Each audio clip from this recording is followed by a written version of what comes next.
Hello, my name is Peter Parry. I'm talking to you today from my home office here in Milan, and I'd like to spend a few minutes discussing how the energy industry is really working through COVID-19 crisis and reinventing itself for the energy transition as it goes.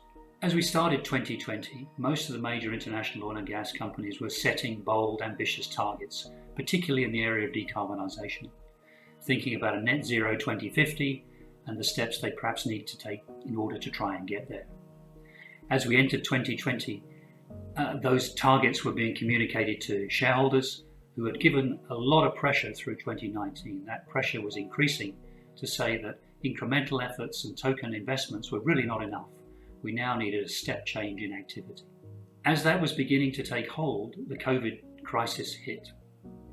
And it hit the energy industry at a particularly difficult time, one when we were seeing oversupply in both crude oil and natural gas. And so the combination of what we call the OPEC Plus situation and COVID-19 created a perfect storm for the oil and gas industry. The response to that has been for major players to cut costs. Quite clearly, they've also had to cut activity levels, but on the cost side, we're seeing something like 25 to 30% reductions in operating and capital costs. The demand destruction for oil and gas products created by COVID-19 is unprecedented. Something of the order of 10% of reduction in oil demand through the year so far is a level which has never been seen before. We also see dramatic fluctuations in oil prices. And so the temptation for the playbook to be the practical one, the solid one, the one that goes to the cost cutting and the activity reduction may seem sensible. But in this instance, that may be a strategic misstep. We may be missing the opportunity to drive the energy transition forward in an accelerated way. We're already seeing some actions, by the way, where companies are beginning to push forward programs in the areas of biofuels, in hydrogen, and in CCS, in carbon capture and sequestration programs.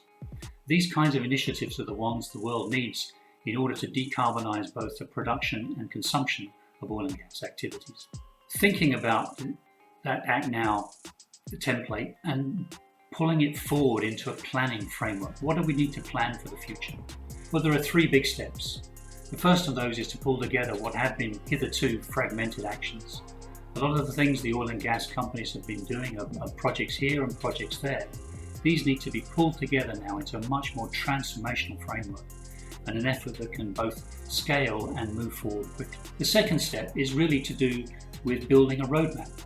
What is that roadmap? Not for 2040 and 2050 in the net zero world, a net zero carbon world that is, but what is that roadmap for up to 2025? The COVID-19 crisis is only going to accelerate things in terms of change, and so building that short-term roadmap is essential. The third step is around using the operating model. Here, oil and gas companies have a real strength to rely on, but making that operating model work for them so that responsibilities are clear, professionalization takes place in the area of sustainability, and we can move at scale and speed, as I mentioned. So we're in a world of change. We're in a world of dramatic change. We're in a world of energy transition, and now is the time for major oil and gas companies to really push on forward. I hope that's been useful. I hope you stay safe and hope to see you soon. Thank you very much.